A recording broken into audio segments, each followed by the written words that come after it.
नमस्कार दोस्तों। आज हम लोग चलेंगे हैदराबाद टू बेंगलोर और इस वीडियो में सिर्फ रोड का वीडियो आएगा। पंजागुट्टा बंजारा हिल्स के पास से हैदराबाद से निकल के और हम लोग ग्रीनफील्ड बेंगलोर तक चलेंगे। गेटेड सोसाइटी है, इसकी दूरी लगभग 560 किलोमीटर है।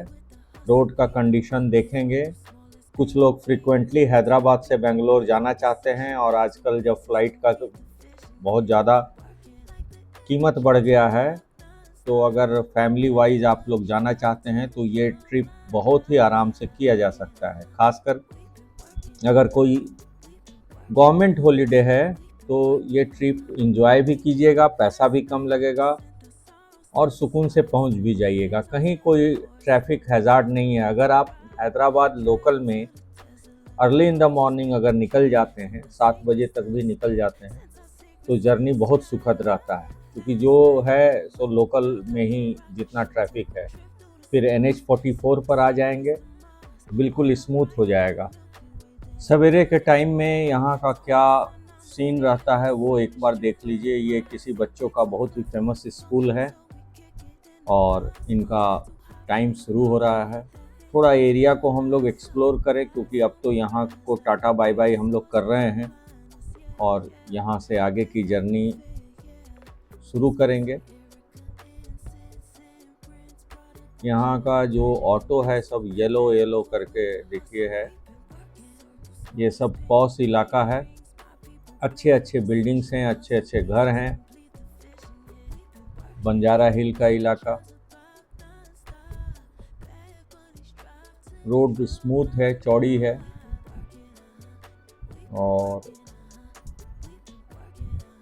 पूरा कमर्शियल इलाका है। लेकिन देखिए सवेरे का कितना स्मूथली सारा ट्रैफिक चल रहा है।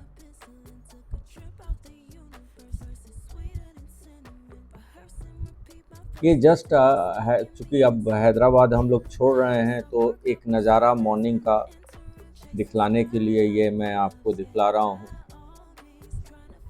वहाँ का बस, वहाँ का ऑटो, कौन सा ब्रांडेड चीज़ों का शोरूम क्या है, होटल्स क्या हैं, सारा कुछ एक नज़ारा आप लोग देख लें, अच्छा लगेगा आप लोग को। फिर हम लोग आगे की जर्नी स्टार्ट करेंगे।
चलिए अब हम लोग बाहर निकल रहे हैं इस रोड से और अपना सफ़र स्टार्ट कर रहे हैं। All good wishes, happy journey.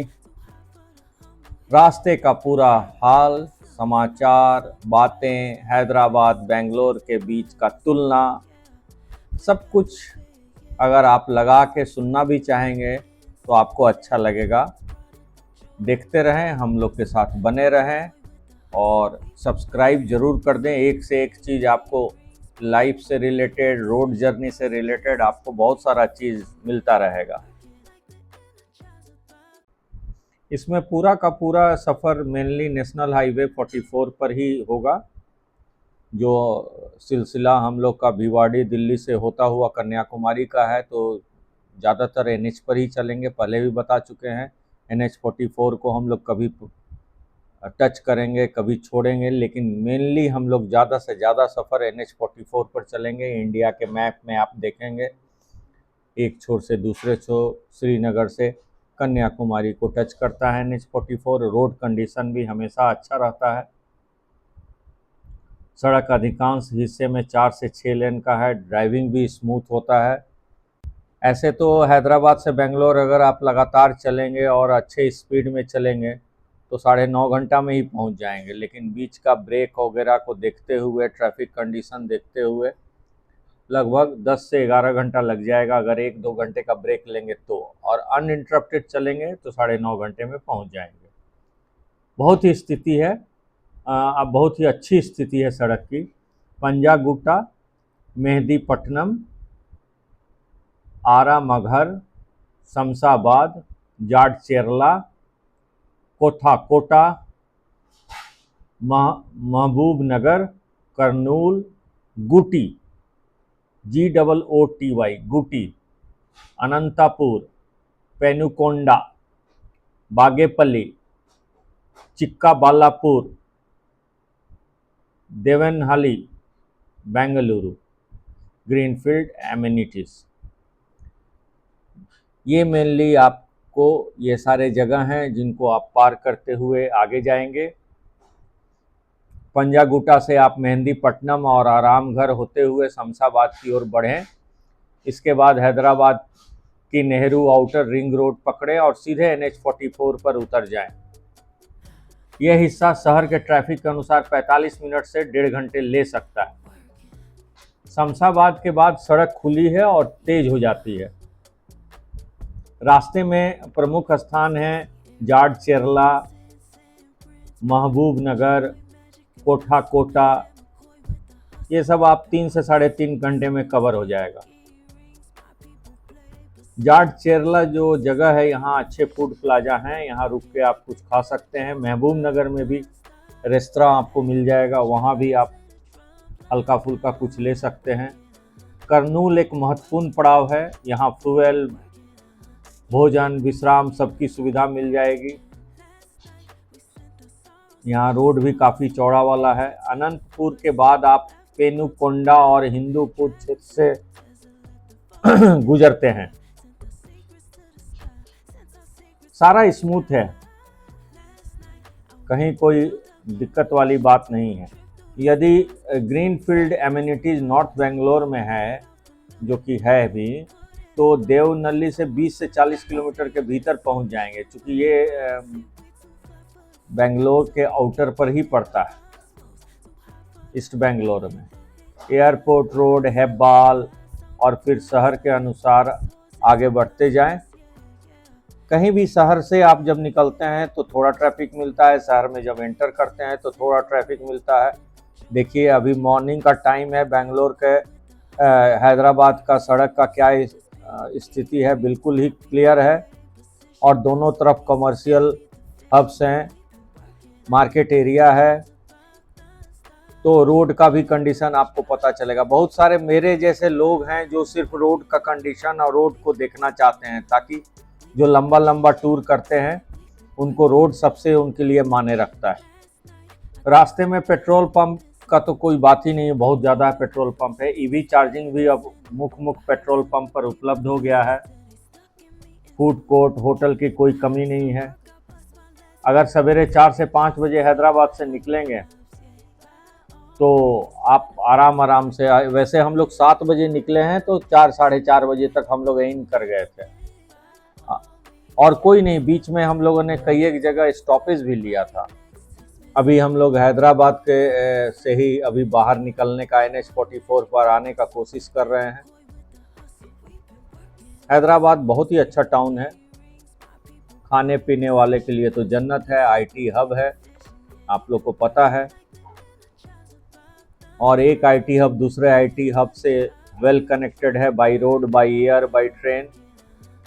लेकिन अगर सैटरडे संडे की छुट्टी है या लॉन्ग वीकेंड है तो प्रेफरेबल रहेगा कि आप कार से ही जाएं, क्योंकि बीच में ऐसा कोई आपको ना कोई कस्बा ना कोई टाउन आपको क्रॉस करना पड़ेगा जिससे आपको प्रॉब्लम होगा।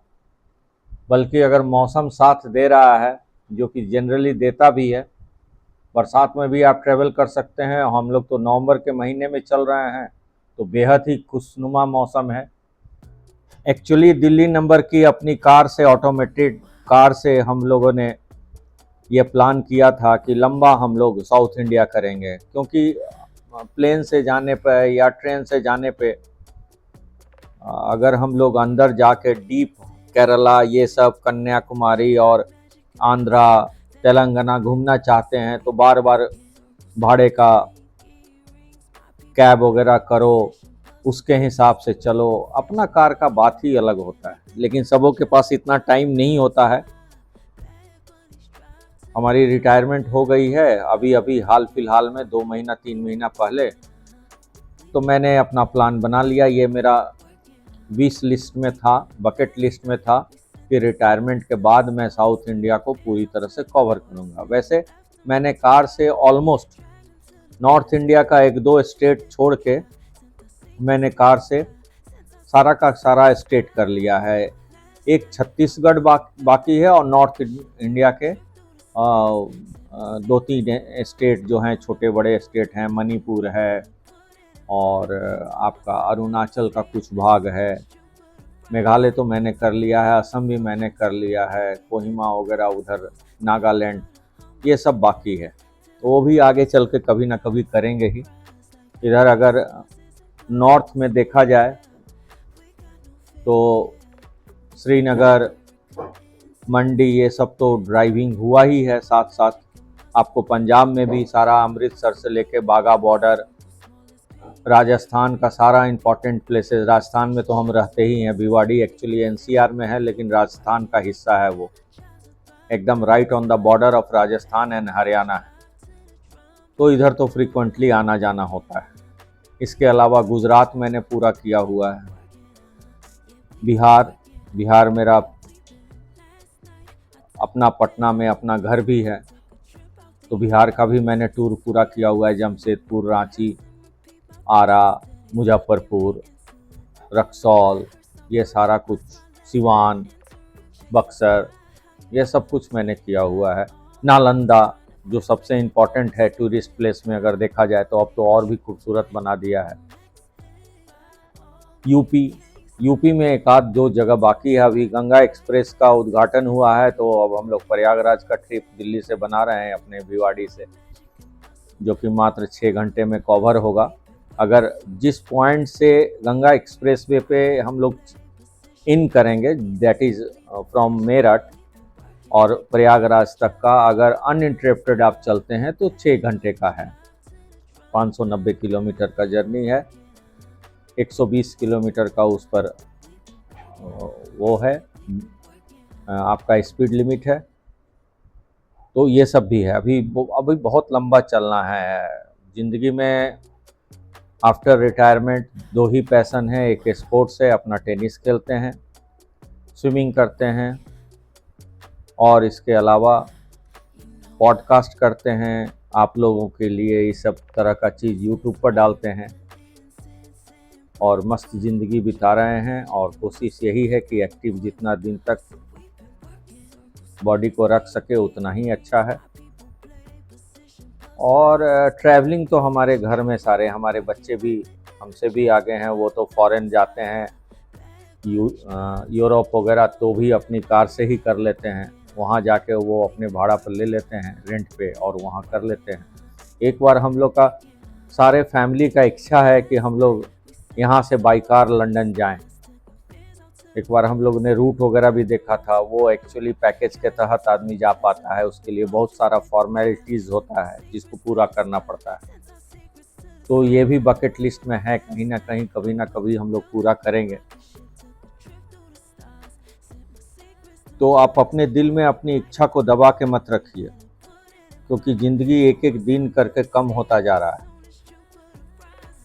हर डेट डिसाइडेड है। जैसे पैदा होने के बाद, और लास्ट डेट भी डिसाइडेड है। तो क्यों नहीं हर क्षण का, हर पल का पूरी तरह से उपयोग किया जाए।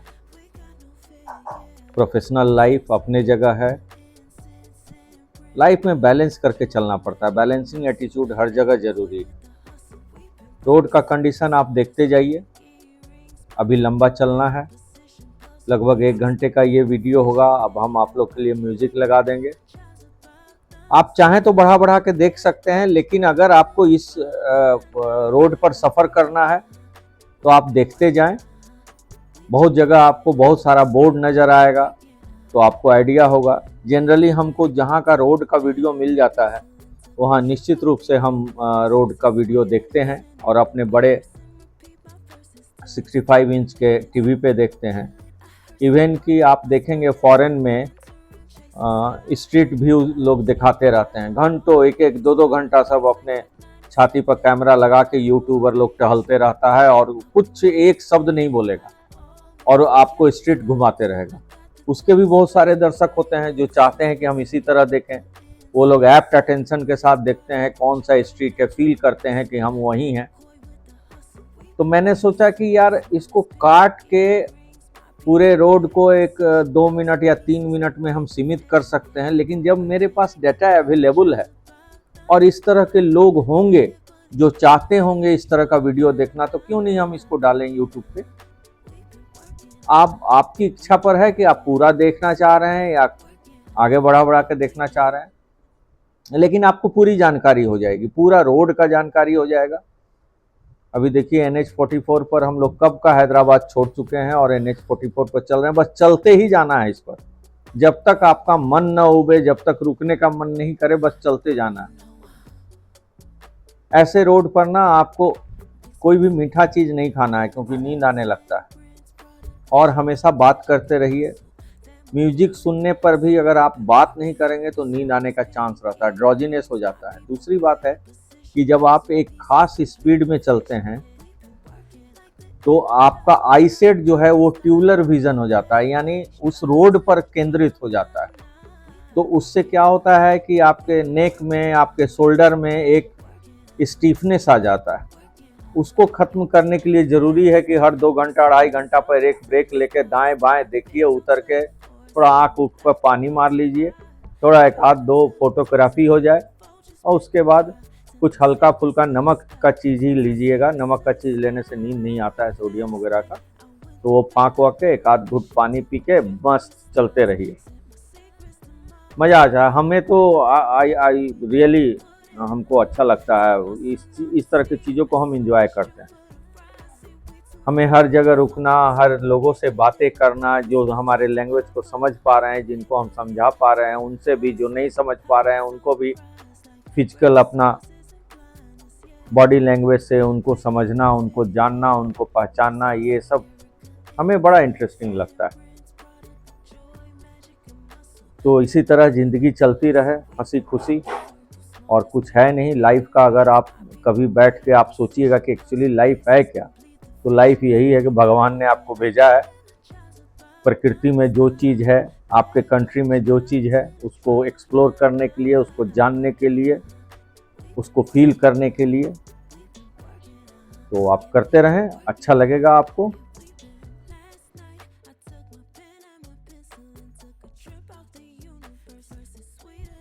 ये दोनों ही शहर, हैदराबाद और बेंगलोर, जहाँ को आज हम लोग बाई रोड कनेक्ट कर रहे हैं, दोनों ही इंडिया का मोस्ट इम्पॉर्टेंट IT हब या जो कह ले कि हैपनिंग सिटी है। तो दोनों के बीच में थोड़ा सा तुलना तो बनता है। आज IT स्टार्टअप शिक्षा, स्वास्थ्य, संस्कृति या जीवन शैली के केंद्र हैं दोनों के दोनों शहर। हैदराबाद अपनी बेहतर सड़क व्यवस्था, अपेक्षाकृत कम लागत और संतुलित जीवन शैली के लिए जाना जाता है, जबकि बेंगलुरु सिलिकॉन वैली कहा जाता है और यह स्टार्टअप तथा वर्ल्ड टेक कंपनियों का बहुत बड़ा केंद्र है। जहां तक हैदराबाद की स्थापना की बात की जाए तो ये काफ़ी पुराना शहर है। 1591 में मोहम्मद कुली कुतुब शाह ने इसकी स्थापना की थी। चार मीनार इसका ऐतिहासिक पहचान है आज भी। निजामों की विरासत, उर्दू, तेलुगु संस्कृति और शाही खान पान आज भी इसकी विशेषताएं बनी हुई हैं। बेंगलुरु की नींव 16वीं शताब्दी में केम्पीगौडा ने रखी थी। पहले एक्चुअली इसको गार्डन ऑफ सिटी कहलाता था, लेकिन फिर ये आईटी कैपिटल ऑफ इंडिया में बदल गया। अभी भी यहाँ का जो बेंगलुरु का जो गार्डन है वो काफ़ी लाल बाग बड़ा प्रचलित है। हैदराबाद का मुख्य आईटी जो कंपनियां हैं वो हाईटेक सिटी में हैं, फाइनेंशियल डिस्ट्रिक्ट है, गच्चीबौली, ये सब नामी जगह है यहाँ का। और मुख्य कंपनियों की बात की जाए तो Microsoft.com है, गूगल है, अमेज़न है, मेटा है। और दूसरी तरफ बेंगलुरु के बारे में बात किया जाए तो वहाँ का जो मुख्य जगह या क्षेत्र कह लीजिए वो इलेक्ट्रॉनिक सिटी है। व्हाइटफील्ड काफ़ी नामी है। आउटर रिंग रोड पर भी काफ़ी ज़्यादा कंपनियां हैं। वैसे इन्फोसिस, विप्रो, IBM, इंटेल सभी बेंगलुरु में हैं। तो स्टार्टअप और नेटवर्किंग के लिए बेंगलुरु आगे है और बेहतर इंफ्रास्ट्रक्चर और अगर देखा जाए कॉम्पिटिटिव स्टडी किया जाए तो हैदराबाद बेहद आकर्षक है। बेंगलुरु में स्टार्टअप का अगर नाम लें तो जितना भी फेमस स्टार्टअप है आज के दिन में जो बहुत चलता है, बहुत नामी है, जैसे फ्लिपकार्ट हो गया, स्विगी, रेजर पे, ये सारा बेंगलुरु में है। जबकि तेज़ी से उभरता हुआ केंद्र अगर हैदराबाद का मान लें तो टी हब है, ड्रॉ इन बॉक्स है, ये सब है। तो दोनों का थोड़ा अपना खासियत है, थोड़ा अपना स्टाइल है, थोड़ा अपना तरीका है। हैदराबाद अगर सड़कों के मामले में देखा जाए तो हैदराबाद ज़्यादा व्यवस्थित है बेंगलुरु से ना। चौड़ी सड़कें हैं, योजनाबद्ध इसका प्लान्ड वे में इसका विकास हुआ है। हैदराबाद मेट्रो भी काफ़ी बढ़िया से बनाया गया है और तेज़ी से आगे बढ़ रहा है। जबकि बेंगलुरु तो अब बेंगलुरु का ट्रैफिक का नाम से ही लोग त्रस्त हो जाते हैं। नामा मेट्रो का विस्तार भी वहाँ धीरे धीरे हो ही रहा है आगे। मौसम के मामले में हैदराबाद में अपेक्षाकृत गर्मी ज़्यादा होती है, मानसून मध्यम तरह का होता है, जबकि बेंगलुरु इसमें बाजी मार जाता है। अपेक्षाकृत सुहावना मौसम होता है। अपने टेम्परेचर और मौसम के कारण से बेंगलुरु तो जाना जाता था, लेकिन अब यहाँ भी गर्मी पड़ने लगा। पहले लोग एसी नहीं लगाते थे, लेकिन पिछला बार मैं गया था तो वहाँ एसी यूज हो रहा था। धीरे धीरे मौसम चेंज हो रहा है और वर्ल्ड ऑर्डर बदल रहा है, खासकर वेदर के मामले में, तो उसका असर बेंगलुरु पर भी देखा जा सकता है। जहाँ तक एजुकेशन की बात की जाए तो हैदराबाद में यूनिवर्सिटी ऑफ हैदराबाद बहुत नामी है। International institute of information technology Hyderabad, ये भी काफ़ी one of the best institute माना जाता है। दूसरे तरफ बेंगलुरु का इंडियन इंस्टीट्यूट ऑफ साइंस या Indian institute of management Bengaluru बहुत ही खास माना जाता है। दोनों जगह हॉस्पिटल्स अच्छे अच्छे हैं। हैदराबाद में अपोलो है, यशोदा है, जबकि बेंगलुरु में मणिपाल है, नारायणा है। खान पान में तो भाई हैदराबाद बाजी मार जाता है। हैदराबादी बिरयानी दूर दूर से जो लोग घूमने आते हैं, जो बिरयानी के शौकीन होते हैं, वो ज़रूर से बिरयानी खाते हैं। वहाँ का हलीम, ईरानी चाय, ये बड़ा नामी है। जबकि बेंगलुरु का अपना साउथ इंडिया वाला हिसाब है, मसाला डोसा, फिल्टर कॉफ़ी, ये सब वहाँ का ज़्यादा नामी है। टूरिस्ट प्लेसेस में देखा जाए तो हैदराबाद फिर एक स्टेप आगे ही माना जाएगा। गोलकोंडा फोर्ट है, रामोजी फिल्म सिटी है, स्टैचू ऑफ इक्वालिटी है, ये मेजर में से है। रामोजी फिल्म सिटी तो 2000 एकड़ में है और one of the best tourist attraction ये माना जाता है। जो लोग बॉलीवुड और फिल्म के चीज़ों को पसंद करते हैं, उन्हें यहाँ पर जाकर ना पूरी तरह से पता चल जाता है कि फ़िल्म की शूटिंग कैसे होती है, ग्रीन पर्दे का कमाल क्या होता है, जो चीज़ बहुत ज़्यादा हीरोइक लगता है वो कैसे खड़े खड़े शूट कर दिया जाता है, ये सब चीज़ें हैं। स्टैचू ऑफ इक्वलिटी है, हालांकि 2022 में बना है, लेकिन वन ऑफ द बेस्ट जगह हो गया है देखने लायक। गोलकोंडा फोर्ट का तो अपना ही खासियत है, नीचे ताली बजाइएगा तो ऊपर पहाड़ पर तक आवाज़ जाएगा। आप सोचिए उतना दिन पहले इस तरह की टेक्नोलॉजी थी। बेंगलुरु भी टूरिस्ट प्लेसेस में 2-3 चीज़ वहाँ का बहुत नामी है, जैसे लाल बाग बोटानिकल गार्डन। यहाँ पर सूरज के रोशनी से घड़ी है एक, बहुत पहले हम गए थे तो वो घड़ी बड़ा अच्छा काम करता था, आजकल भी होगा। क्यूबन पार्क नामी है। बेंगलोर पैलेस अपने आप में देखने लायक है, विधान सुधा बोलता है, वहाँ का जो गवर्नमेंट का है उसकी भी बिल्डिंग लाजवाब है, पैलेसियल बिल्डिंग लगती है वो। हाँ, एक चीज़ मैं बताना भूल गया था कि हैदराबाद जब जाएं तो आम लोग नहीं जा पाते हैं, लेकिन वहाँ का एक निज़ाम का है फलकनुमा होटल ज़रूर जाके विज़िट करें। अपने आप में नहीं, अगर कुछ हो तो एक बार विज़िट करके आ जाएं, बहुत बढ़िया है, पहाड़ पर है और पूरा वहाँ से हैदराबाद नज़र आता है। हम लोग गए हुए हैं और वहाँ दुनिया का सबसे बड़ा डाइनिंग टेबल है, शायद 110 लोग एक साथ बैठ सकते हैं, और पूरा चांदी का कटलरी सेट है वहाँ पे। अब थोड़ा रहने के हिसाब से देख लिया जाए, अगर हैदराबाद किन लोगों के लिए बेहतर है, तो कम लागत में बेहतर जीवन चाहते हैं तो तुलनात्मक तरीके से बेंगलोर के तुलना में हैदराबाद 20 है। ट्रैफिक तनाव कम है, परिवार के साथ बसना बेंगलुरु के तुलना में ज़्यादा आसान है। जबकि बेंगलुरु में स्टार्टअप और टेक नेटवर्किंग की प्राथमिकता हमेशा से है। मौसम सर्वोच्च प्राथमिकता है, हालांकि अब गर्मी पड़ने लगा है, लेकिन फिर भी दूसरे जगह से आज के दिन में भी अच्छा है। करियर अवसरों की अधिकतम विविधता आपको बेंगलुरु में ही मिलेगी, बल्कि हैदराबाद से ज़्यादा वहाँ पर आपको अपॉर्चुनिटीज़ मिलेगा। अगर एक लाइनर में आप इसको हम लोग समराइज करें तो हैदराबाद बेहतर वैल्यू फॉर मनी है। जैसे गाड़ी वाड़ी लेने जाते हैं तो हम लोग बात करते हैं ना वैल्यू फॉर मनी, तो वैल्यू फॉर मनी है हैदराबाद। बेंगलुरु बेहतर करियर ऑप्शंस है, वहाँ नेटवर्क और मौसम तो अच्छा है ही।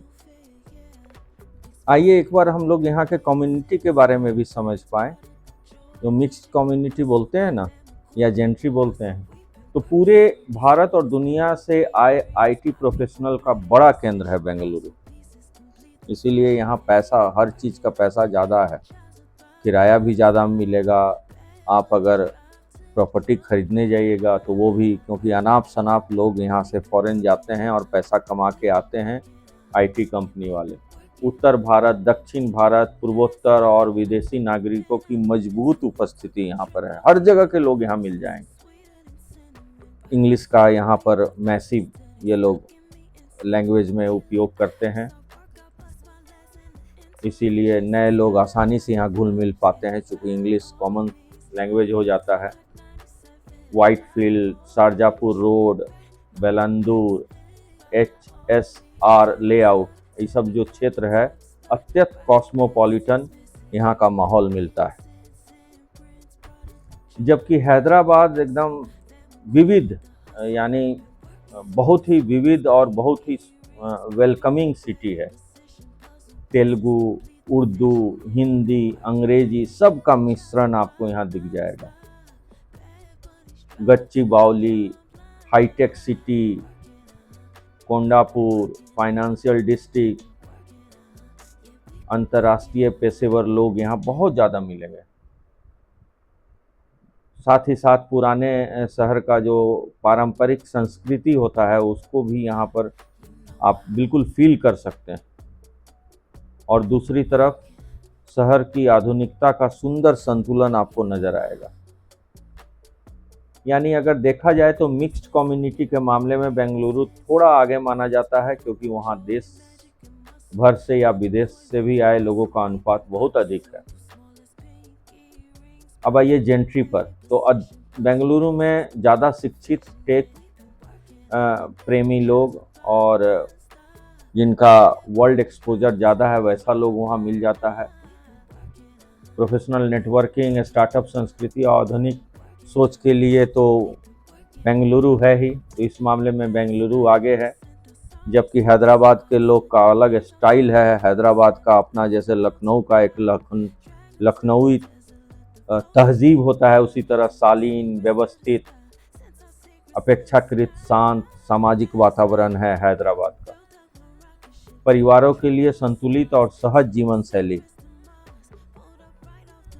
तो अगर देखा जाए तो कॉस्मोपॉलिटन और प्रोफेशनल नेटवर्क को प्राथमिकता अगर दी जाएगी तो बेंगलुरु आगे है।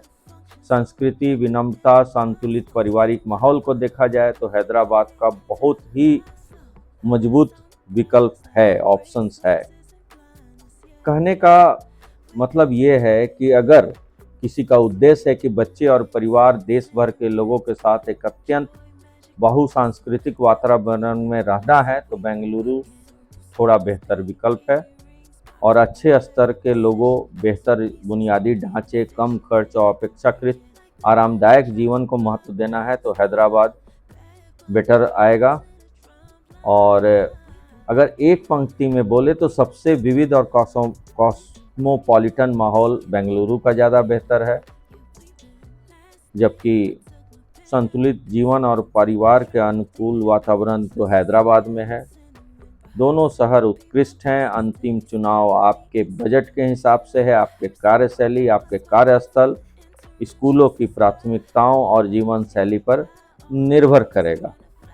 तो हमने रास्ते के ज़्यादातर समय को दोनों शहर को समझने, जानने, पहचानने में हमने काफ़ी कुछ समय देके आपको समझाया है।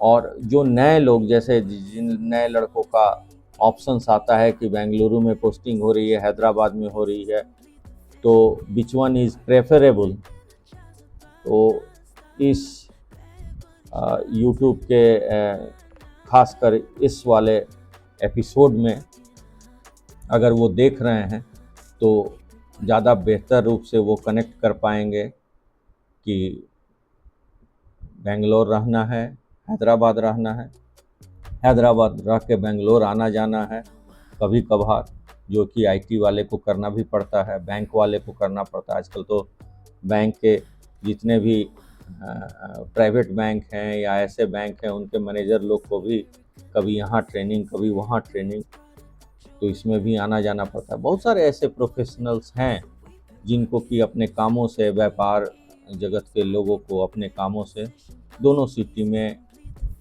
आना जाना पड़ता है। तो उस हिसाब से अगर देखा जाए कनेक्टिविटी के मामले में पूरे वर्ल्ड से, तो दोनों वंडरफुल प्लेस है, दोनों ही दोनों। हाँ, अब वो देखना है कि एरिया का मैंने नाम ले लिया है जो बहुत ही प्रचलित एरिया है, कहाँ पर रहना उचित है, कहाँ कैसा माहौल है, तो उस हिसाब से आप सबों को अपने प्रेफरेंस के हिसाब से डिसाइड करना है। आप लोग हमारे चैनल को सब्सक्राइब ज़रूर करें, लाइक ज़रूर करें, कमेंट ज़रूर करें, कुछ बातें हों तो पूछिए, क्योंकि हम लोग ने बाई रोड ट्रैवल किया है, पूरे ऑल ओवर इंडिया को ट्रैवल कर ही रहे हैं अभी, तो कम से कम हम लोग इसको फील कर पाते हैं, यहाँ के संस्कृति को, यहाँ के लोगों को, यहाँ के बिहेवियर को, यहाँ के खान पान को, सबको हम लोग फील कर पाते हैं। जब आप बाई रोड चलेंगे ना तो अलग अलग तरह का आपको ये हम लोग इस चीज़ को समझ पाते हैं कि कहाँ पर कितना आसान है ज़िंदगी, कितने अच्छे, कितने सहज लोग हैं, कहाँ पर कैसा है, खाने पीने का क्या है। हालांकि ये रोड बहुत इम्पॉर्टेंट है, लेकिन अपना मेरा राय है कि जो दिल्ली से जयपुर वाला रोड है, या दिल्ली से बॉम्बे का रोड है, या फिर दिल्ली से अगर चंडीगढ़ जाते हैं, पंजाब जाते हैं, हिमाचल जाते हैं, तो जो ढाबा, एक से एक ढाबा और जो हवेली टाइप का जो ईटरी है, सब खाने पीने वाला जगह है, वो कहीं ना कहीं हम लोग को, नॉर्थ इंडिया वाले को यहाँ पर हम लोग मिस करते हैं। रोड बहुत अच्छा है, थ्रू आउट हम खोजते रहें रोड पे कि उस लेवल का कुछ मिले, लेकिन उस लेवल का नहीं मिलता है। हाँ, मिल जाता है। सरवना करके एक आता है और एक दो ठो और इन लोग का चेन है, वो सब दुकानें यहाँ मिल जाती हैं। पेट्रोल पंप पर वॉशरूम वगैरह का सुविधा तो अब ऑल इंडिया में ये बाध्यता है पेट्रोल पंप को कि वो लोग को ये सब चीज़ प्रोवाइड करना है। कुल मिला के अगर साउथ इंडिया का ट्रिप बना रहे हैं तो हम लोग यहाँ जो नॉर्थ इंडिया में जब बहुत ज़्यादा ठंड रहता है, दैट इज़ नवंबर, दिसंबर, जनवरी, उसमें बनाइए। आपको उधर पता ही नहीं चलेगा। जब आप लौट के आएंगे जनवरी में, तब समझ में आएगा कि अरे नॉर्थ इंडिया में तो इतनी ठंड पड़ रही है। हमारे चैनल को देखते रहिए। कोई खास ढंग से, बहुत अच्छे तरीके से और बहुत अच्छे फोटोग्राफी से तो नहीं, लेकिन काम का तो बात हम आपको बहुत हद तक बताएंगे ही, समझाएंगे ही अपने अनुभव के आधार पे। एक डाइवर्सन यहाँ आ गया है, एक आध दो डाइवर्सन मिला है वैसे रास्ते में, लेकिन वो भी स्मूथ मिला है। हम लोग यहाँ ऐसा नहीं कि जहाँ डाइवर्सन मिला वहाँ ट्रकों की लाइन लग गई, गाड़ियों की लाइन लग गई, आधे घंटे आप उसमें लगे हुए।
रास्ता है यहाँ आने का, तो शॉर्टेस्ट टाइम के हिसाब से न देता है।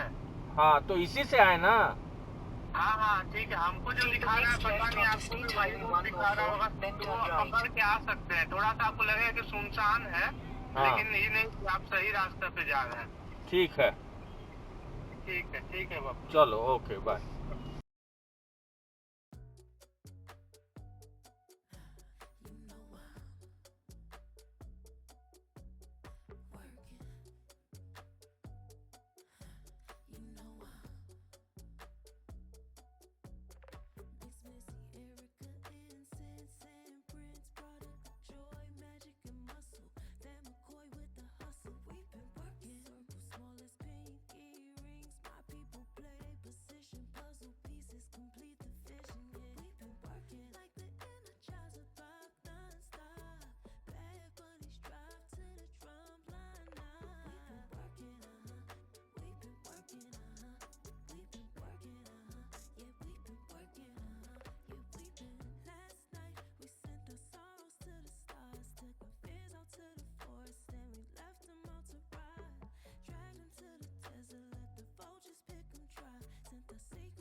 turn left onto Sri Sai Ventures main road.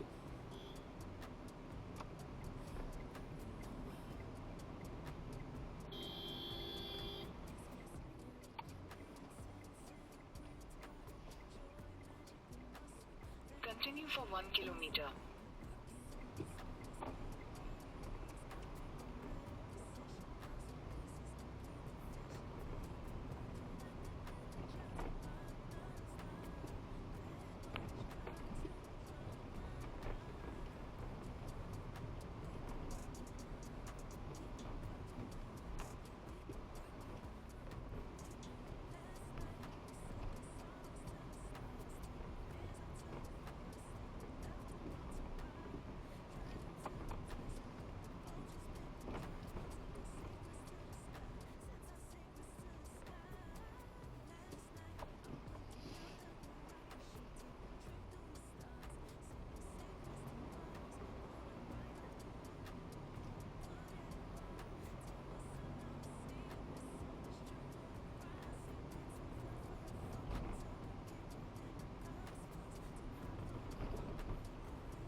वही है ना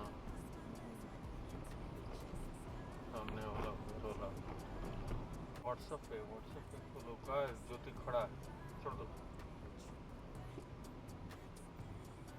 छोड़ दो छोड़ दिया।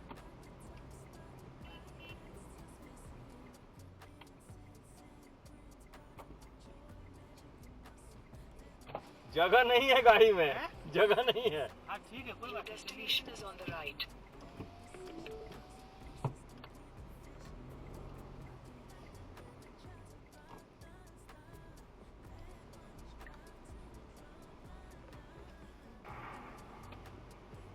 कोई जिसका ऑनर है जो यहाँ घर है उसको भी इतना करना पड़ता हाँ है तो खड़ा। उसका गेस्ट आया ना।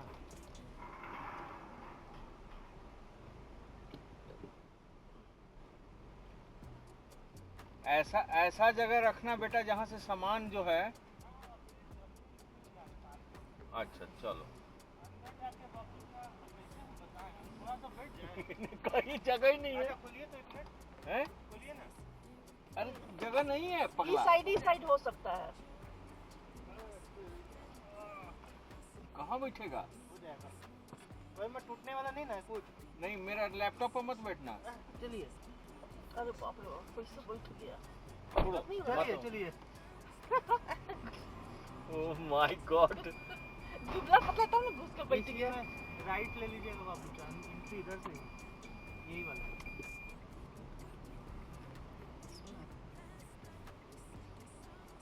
चलिए आगे से, फिर हम आगे से लेफ्ट लेफ्ट।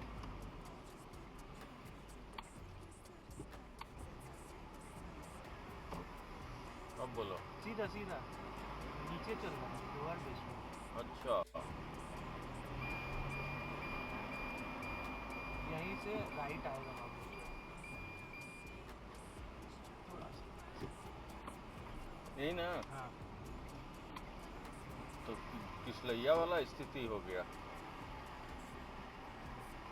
कितना लोअर है? बस यही वाला, बस एक ही लोग।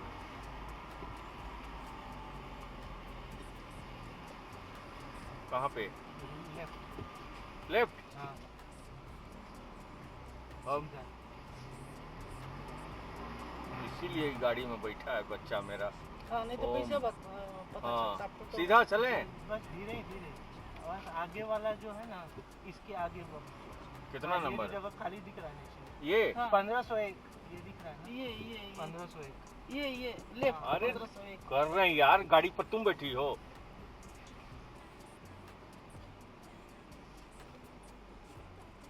तुम्हारा बाइक है ना? हाँ अपना गाड़ी दूसरा जगह लगा दिया। ये देखो तो इधर खाली है। हम अब उतर जा रहे हो, रुकिए। अब उतरो भाई तुम। इस तरह हम लोग का जर्नी जो हैदराबाद से सवेरे 7 बजे शुरू हुआ था वो लगभग 4:15 बजे ख़त्म हो रहा है। थोड़ा बहुत एंटर करने के बाद जो एक्स्ट्रा टाइम लगता है वो लग गया। बहुत टाइम से आ गए हम लोग अपने भतीजे के घर में। अब इस गेटेड सोसाइटी का मज़ा और बहू के हाथ का खाना 3-4 दिन तक हम लोग एंजॉय करेंगे, फिर आगे की जर्नी शुरू करेंगे। अभी तक के लिए इतना। Thank you so much. आप लोग शेयर कीजिए, कमेंट कीजिए, बेल आइकन को दबाइए और हमेशा सपोर्ट कीजिए। पूरा जर्नी अब यहाँ से बड़ा इंटरेस्टिंग जर्नी शुरू होने वाला है। आप लोग को पूरा बेंगलोर के बाद मैसूर और मैसूर के बाद मदुरई वगैरह सब पूरे रोड का आप लोगों को नज़ारा दिखलाया जाएगा। धन्यवाद। Thank you.